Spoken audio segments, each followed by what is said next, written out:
Nous poursuivons le chapitre consacré aux endomorphismes remarquables d'un espace euclidien. Après avoir consacré le grand 1 aux isométries vectorielles, dans le grand 2, nous allons parler des endomorphismes auto-adjoints d'un espace euclidien et de la traduction matricielle qui concerne les matrices symétriques réelles. Alors tout de suite, je signale que parfois on entend parler dans certains ouvrages d'endomorphismes symétriques. J'essaierai autant que faire se peut d'éviter cette terminologie qui peut prêter à confusion.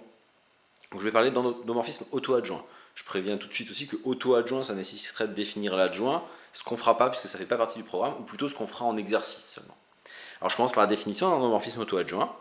Donc je prends un espace euclidien, et j'appelle endomorphisme auto-adjoint de E, un endomorphisme de E, qui vérifie que, quel que soit x, y dans E, u de x scalaire y égale x scalaire u de y. Autrement dit, quand j'ai un produit scalaire, je peux déplacer l'endomorphisme u d'un vecteur sur l'autre.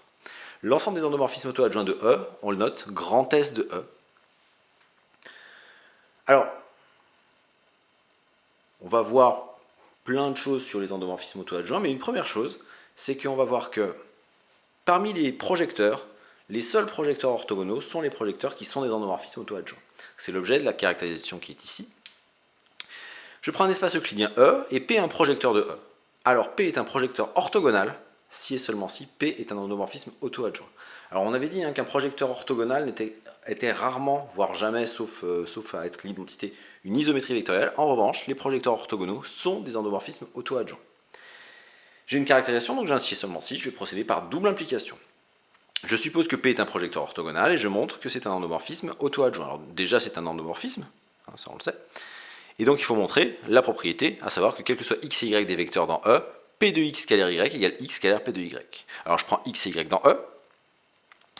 La projection orthogonale sur F, ça veut dire que je décompose x sous la forme x1 plus x2 avec x1 dans F et x2 dans F orthogonale. Et par définition, P de x, c'est de ne garder que x1. De même pour y. Y, je le décompose en y1 plus y2 avec y1 dans F, y2 dans F orthogonale et je ne garde que y1 pour P de y. Quand je calcule P de x scalaire y, P de x c'est x1 et y, je le décompose y1 plus y2. Par linéarité à droite du produit scalaire, ça fait x1 scalaire y1 plus x1 scalaire y2. Mais x1 est dans F, y2 est dans F orthogonale. Donc ce produit scalaire est nul et ce qui donne x1 scalaire y1. De la même façon, pour x scalaire P de y, je pourrais écrire que ça fait x1 plus x2 scalaire y1, ce qui ferait x1 scalaire y1 plus x2 scalaire y1. Mais x2 est dans F orthogonale, y1 est dans F, donc le produit scalaire est nul, et ça donnerait aussi x1 scalaire y1, ce qui démontre bien que quel que soit x et y des vecteurs, P de x scalaire y est égal à x scalaire P de y, autrement dit que P est un projecteur, est un endomorphisme auto-adjoint. Pour l'autre implication à présent, donc je suppose que P est un projecteur et que P est auto-adjoint, et je démontre que P est un projecteur orthogonal. Comme c'est un projecteur, je peux de toute façon définir les sous-espaces supplémentaires grand F et grand G, les sous-espaces vectoriels de E, tels que P soit le projecteur sur F parallèlement à G.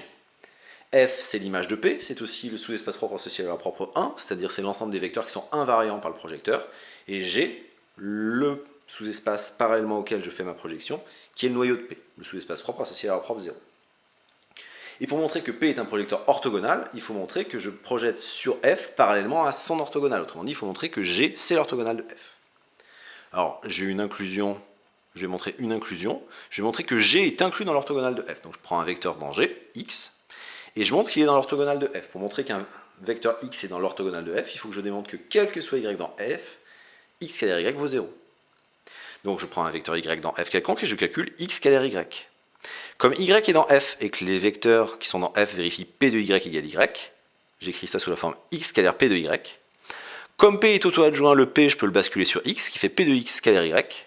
Mais mon x appartenait à grand G, qui est le noyau de P, donc P de x égale 0. Et le vecteur nul scalaire n'importe quoi, ça fait 0.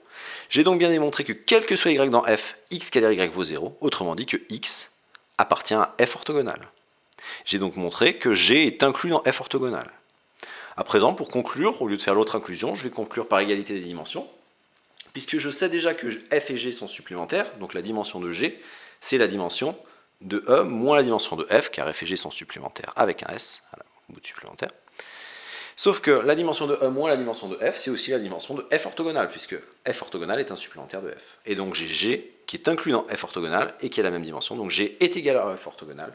Autrement dit, G c'est la projection sur F parallèlement à F orthogonale, c'est-à-dire que, P c'est la projection sur F par rapport à, c'est la projection sur F parallèlement à F orthogonale. Autrement dit, P c'est la projection orthogonale sur grand F.